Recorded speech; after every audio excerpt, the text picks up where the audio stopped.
Magandang hapon po. Nagpapatuloy sa ngayon ang funeral mass para kay Pope Francis sa Vatican City bago ihatid ang kanyang labi sa St. Mary Major kung saan siya ililibing. Libu-libong dumayo rito, pati world leaders at dignitaries mula sa mahigit 100 bansa. Kasama si Pangulong Bongbong Marcos at First Lady Liza Araneta Marcos. Mula sa Vatican City nakatutok si Vicky Morales.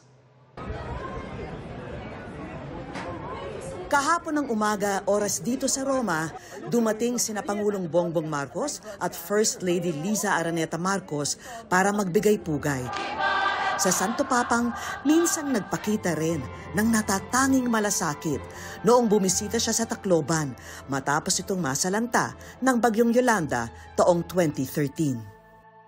Naging emosyonal din siya nung ikinwento niya sa akin ang pagkikita nila ng Santo Papa noong Agosto 2023. Nangyari ito sa loob ng Casa Santa Marta na piniling tirahan ni Pope Francis.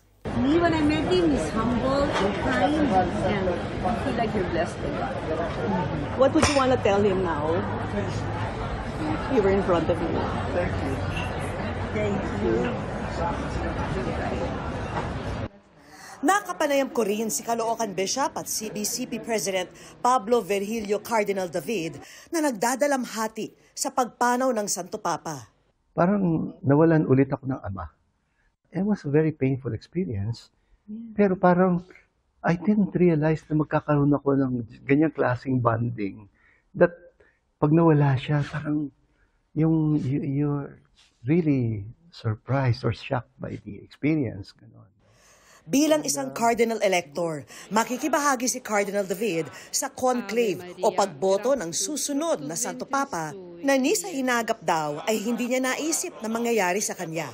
Bukod kay Cardinal David, 2 pang Pilipino ang Cardinal Electors na lalahok sa conclave. Si Manila Archbishop Jose Cardinal Advincula at si Luis Antonio Cardinal Tagle na ngayon Pro-Prefect of the Section for the First Evangelization and New Particular Churches ng Dicastery for Evangelization.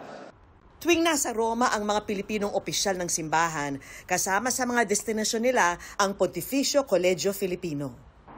Nandito po tayo ngayon sa tinatawag na Pontificio Colegio Filipino. Itinayo ito noong 1961 pa para may tirahan ang mga Pilipinong pare na pinapadala rito mula Pilipinas for further studies. Dito rin po naninirahan yung mga kardinal pag may mga mahalagang event sa Vatican tulad na lang ng gagawing conclave. Sa tuwing may pagpanaw o magbibitiw na Santo Papa at pipili ng kanyang kapalit, talagang dinarayo ang Vatican.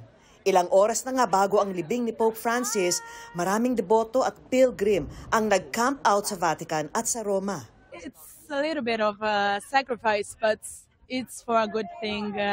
It doesn't happen every day to see this kind of events. This Pope was very human Pope, so I love this Pope. I was very happy when he's speaking. Her world it was very human. I came from France. During my travel, the Pope died and I decided to come to Rome. Dama rin ang diwa ng damayan at bayanihan sa mga tagpo ng pamimigay ng mga volunteer ng libreng bottled water.